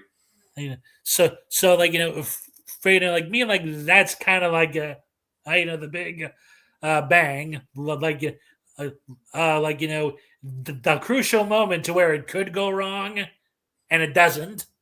Yeah, exactly. Yeah. No, I mean, that, like, I agree. That moment is fantastic. Yeah. And again, it goes back to why Janssen is probably my favorite character of the movie, because that whole bringing that full circle kind of is just really great to watch. That's really Yeah. wonderful. So yeah, I don't know. Maybe again, maybe if I watch this, rewatch this movie in a while, maybe I feel different about these two things. But I don't know. These just really stuck out to me somehow. And I didn't have that problem with Flic. So it's I don't know. It felt kind of bizarre to me anyway. So, but anyway, those were my two big negatives with it. I'll throw it over to you. If you don't have any more positives on it, do you have any issues or negatives with Le Cercle Rouge? Well, like other than the IAD chief, like I would say my biggest is the is when Corey's old partner Rico strong arms like the fence and telling him everything, and then he and then like and then he tells like the cops in an anonymous letter, Right. Yeah. like my thing was that like how did Corey not think like Rico was gonna like try a third time to come after him? Yeah. I mean, like and that's the lowest of the low because like he does it totally out of spite and revenge. Yeah. Absolutely. Yeah. Yeah. Like like probably like I mean, like I've actually heard stories, like from like old timers, like in like interviews on TV, how like a guy like Reiko would have been like fitted for cement shoes and thrown off a bridge. Yeah. Yeah. Well, yeah. Yeah. But Yeah, yeah. No, I guess you have a point there. I mean, like you said, Rico is kind of like the backstabber of the whole thing. yeah, And he has done so in the past. So you would think that Corey would be like a little bit more like on guard. yeah, on guard or calculating towards Rico. Yeah, I guess you could chuck it up to like oh, it's a necessary trust or whatever, something like right. that. But still, it's like when a guy has done that like before a couple of Yeah, times, like you should yeah, probably keep like an eagle eye on the guy, whatever, something like that. Yeah, yeah, yeah, yeah, I agree. That's yeah, but I guess maybe that makes Corey a little bit gullible as well. Maybe. yeah. Like, yeah, like true. And probably the other gripe is like is how did the prison guard know Rico? Oh I yeah, mean, right. like all of a sudden we just see them talking like together, and Mm, it's like like did like he tell Rico originally about this job, and just like just decided he wanted Corey instead, or like like to me like that was a major plot hole, right. Okay. like not in a detrimental to the story, but it's sort of like if you're gonna give us like that kind of twist, like like maybe like you ought to hint something's up more there a bit, maybe. Yeah, yeah, yeah. That is kind of odd. Yeah, yeah. Yeah, Because you would figure that like a prison guard or whatever would know that kind of stuff, yeah, but yeah, yeah, it's like especially since like prison guards tend to know a lot of stuff, yeah, usually. So yeah, I mean that's a bit like yeah, that's a bit odd indeed. Yeah, that's a bit weird as well. And yeah, yeah, I guess you could see that as a plot hole. Yeah, yeah, I guess so. Um, yeah, it's but yeah, I don't know how Melville could have done that differently though. It's yeah, true. I don't know. It's that's always the tricky thing. Like I say, like I said, I never want to tell like filmmakers how they should do their job or whatever. Yeah, But it's I don't know. Maybe he just couldn't find like a clever angle around that or whatever. I'm not sure. yeah, So, true. but it's yeah, but it is kind of odd. Absolutely, it is. Yeah. So yeah. Okay. So do you have anything more to say on Le Cercle Rouge? Oh yeah, and that's actually the casting of Bourvil. Oh Um, yeah, yeah. like that was very surprising to all of France back in the day because Bourvil was like more of like a comic actor, like Mm, a stereo comic actor. Like he had done small parts in drama, films, but like here he was like the second main guy, like after the Delon, and Melville was very meticulous in working with him. Like he actually took him to this fitter somewhere in Paris, and they spent hours trying on suits, trying on coats, trying on hats. Like he was like he was making it extra sure he was making Bourvil look this part. Like I'd never heard of such like meticulousness in making sure the character fit the actor. And vice versa. Only thing that came close to that was Umberto Lenzi working with Henry Silva in Almost Human for the cop part. Right. I mean, the closest thing I guess for me would be like when they were thinking of the costume for Harrison Ford in Indiana Jones. For Raiders of the Lost Ark, they have a very interesting story where they have like where they got the hat, and the hat was like this very chic place in Paris or whatever, and okay. It didn't look like an archaeologist hat at all. So they basically took the hat and then they sat on it, and they had like they rubbed like barbed wire on it or whatever, and and they rolled it up, and then they finally got the hat the way it was supposed to look. But I mean, I really love how they put whenever they put that much effort into like costumes and stuff. Which I talked about with James from Poliziotteschi and Jelly Reviews as well when we did The Great Silence. I mean, one of our big positives for the Great Silence was like the costumes are awesome. Yeah. And I love how they spend such an amount of time of like making the characters look the way they look. That's always great, a great thing. Yeah, absolutely. Yeah.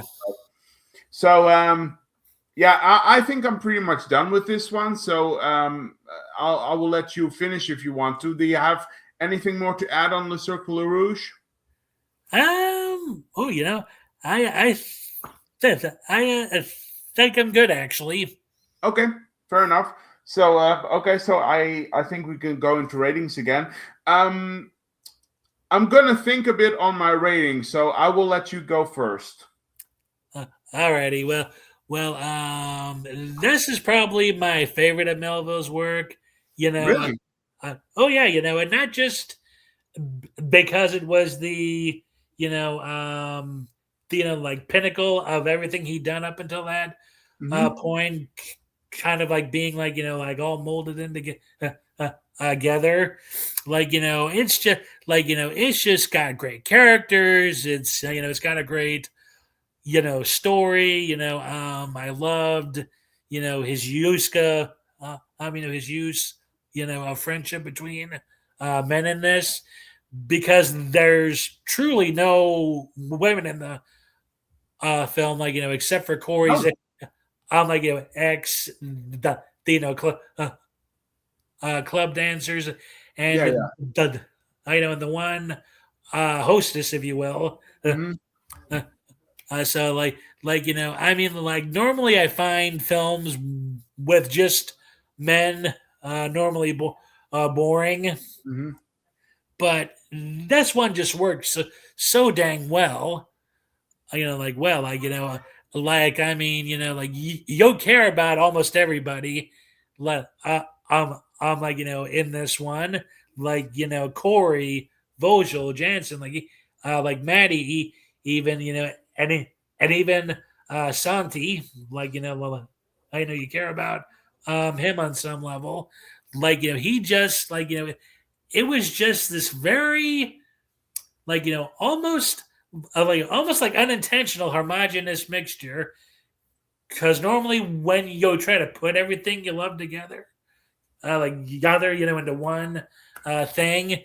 There's normally errors, and cracks in it or whatever. Well, here, I feel like he just didn't make any mistakes on it. I mean, it's not perfect, but it feels very close to a full-on masterpiece. Piece, So I'm gonna give it a 10 out of 10. I just love that much. Okay, fair enough. No, I get it. I get it. I get it. It's very fair. No, I mean, like all your points. I mean, I'm gonna go into my rating now. So 10 out of 10. That's good. That's really good. So yeah, I mean, Le Cercle Rouge. It's I agree with you. This movie has a lot going for it. It's really great. I mean, there's especially in terms of filmmaking, there is so much here that you can appreciate and praise and stuff. I just feel like, and I think this is ultimately my big thing with this one. And usually this is not like a really big problem for me, but I kind of feel like this movie is a little bit style over substance, and not as much in terms of characters, but more in terms of like how the story is structured. Right. And that's like again, like I was saying about my two negatives. That's just sort of weighing more heavily on the film, I guess, than maybe it has to. It's there is definitely a lot there that you can appreciate and stuff. And maybe upon rewatching it, I will appreciate it more. But or maybe it was like I heard a lot of really great things about this, so maybe it was the hype as well. Yeah, probably. But yeah, maybe it could be. But I will give it another chance for sure, because I do own it. So in retrospect, I kind of like Le Samurai more. And I wasn't like, you remember, I wasn't like super big on Le Samurai. So right. So I guess my rating for this one would be, it's kind of tricky. I'm going to be fair to Melville, because I was contemplating between a 6.5 and a 7. I'm going to be fair to Melville because he's such a great filmmaker, and I'm going to give Le Cercle Rouge a 7 out of 10. That's fair. That's totally fair. Yeah, it's a 7 out of 10. It's it's a very good film, but I don't know, the issues that I had with it kind of stuck out. Quite a big deal. So I just have to be honest. So right. But again, maybe upon rewatch, I will look at it differently. I'm gonna give it another chance for sure. So but I'll give it a 7 out of 10. But yeah, a 10 is really good. That's really great. So yeah. So those were the movies that we were going to cover. As we usually do, I want to throw one more question at you for before I let you go. And we kind of have talked about this before, but being it as it's a new year, 2026. Right. So I tend to look. I want to look at things more positively this year. Okay. So if you look at these movies, and in particular, look, they're French movies, they're foreign movies. Do you think people would, first of all, would see these movies today? And secondly, it's a two-parter. And secondly, and I guess this is the big question. Do you think we will ever see like a resurgence of the French cinema or Italian cinema the way that we used to? Well, to the first one, I equate Melville, Sergio Leone, and Damiano Damiani in their own separate category, like filmmakers who are artists, Yeah, but that the audiences loved. yeah. And I feel like Melville does have that in him. I do think his style can transcend because it's very much American influenced, Yeah. Oh, yeah. Absolutely. but it still has the European sensibilities that he grew up with. So I do feel like he, Leone, and Damiani transcend that barrier of where they can be very much appreciated by the general film goer and the buffs like us. Yeah. I feel like those three men are the only ones, and then and Bava too. I probably should Yeah. add as well, because his films are entertaining. I was very much enthralled. Every Melville film I've seen, with the exception of Leon Moore and Priest, like that one, he did let he did let me down on that one, but otherwise, his films are entertaining, they're engaging, and there's enough below the surface meaning that you can get, mainly after the movie's finished, because you start thinking about it, and then all of his motifs, his themes, all start rolling around in your mind. Same as Leone and Damiani. So I do feel like he still can be accessible. It might not be to a huge audience right now, but I do but I do still believe there's people out there who would enjoy his films. Films. And as to part two,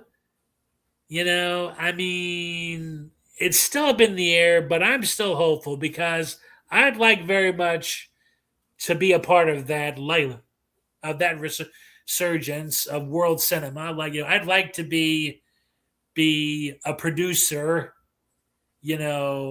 and get together with a bunch of Italian men, and a bunch of French men, and say, look, we need, because to me, Hollywood's dead. Oh yeah. No, it's dead, and we need these guys to make those genre films again, and I've seen a couple who can do it. There's a Italian filmmaker I'm friends with on Facebook, and he does amazing westerns. So we need guys like him at the forefront now, and I think it can be done. I know it can be done, but it needs the right visionary. I know whether it's somebody like us who does it, or somebody else, out there, who hasn't been discovered yet, but it's a very long shot, I think, but I do think it can happen with the right passionate person to revive European genre cinema. Because we're long overdue for it. Right. Well. First of all, let me say that it should be us. It should be us. Of course, it should be us. Because we're the pundits here, right? That's no, I mean seriously. I mean, for the first one, I was very cynical about it with the first point, because again, like, people don't care as much today in terms of movie watching. But you know what turned it around for me? And this was actually in 2023, I guess, because you got me that box set, by the way. Right. When I saw Godzilla -1 Right. in the theater. Of course, that's a Japanese film, but Godzilla -1, and I rewatched it recently, and I love that movie so much. And the you know what the funny thing is? That What? he made that movie for $20 million. Whoa. Whoa. I mean, like, I was like, maybe you can tell Hollywood that, like, stop making these $200 million films. But Yeah. I mean, that's incredible to me that you can make such a movie that's so I mean, it was the blockbuster of the year in Japan. Like, so if Right. you because I said this before, if you have a smaller budget, it creates challenges for the director and the filmmakers. Right. And they have to find really inventive and and creative ways to tell their story and bring it across to the screen and stuff. So I think that's an accomplishment, and it's astonishing that they did that. Yeah. So and people love that movie. So so that has given me kind of hope that that it might turn around. And as for the second thing, I mean, I want it to come back. I mean, if like, I mean, we are pundits here, and we talk about it because we love this stuff so much. And even though sometimes we don't rate every movie as high as we as other ones, which is fine. That's totally fine. Of course. That's all subjective, of course. But I think we and the people we are interacting to, we're talking from a place of love, and we have a lot of passion for these things. So, Yeah. if studios would just listen to us more, it's like that's kind of like the thing. It's like and I'm hoping it comes back. Like we need a resurgence of the, like, for example, the Giallo or whatever, and it's like, and they should come to us for, like, how do we do this? Well, we can tell you how this works, like stuff like that. But I feel like people should listen to film pundits like us in general, general, because a lot of the times, and I'm not talking about the directors or the actors or whatever, but a lot of the times the people that own the studios, they don't really know what they're talking about. Oh yeah. They're basically like Wall Street bankers. And it's it's unfortunate, but Oh yeah, Sergio Donati actually had a funny story in an interview he did about Carlo Ponti. He said Ponti never read the genre film scripts, like and he said one day he was writing something with his one frequent partner, and they put on the back of the title page like something like Ponti's a rat fink bastard, and just to see if he or somebody saw it. So it's sent out, comes back, no word on that sentence on the other side of the title page, and I was like, yep, no one's reading it. Yeah, that's kind of funny. Like they're just passing it without question. Yeah.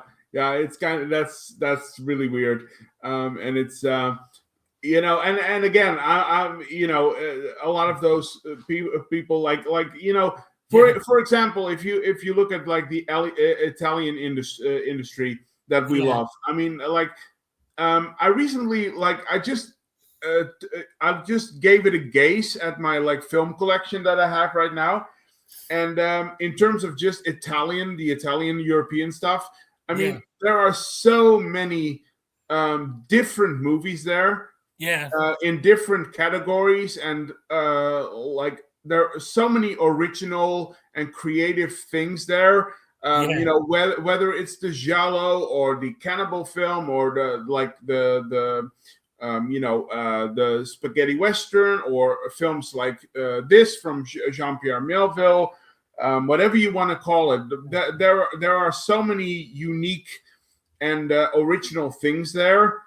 And it's just like we have this great catalog that we can talk about with love and stuff. But it would be so great if we could reopen that catalog and start expanding again and stuff like that. Like go back to it.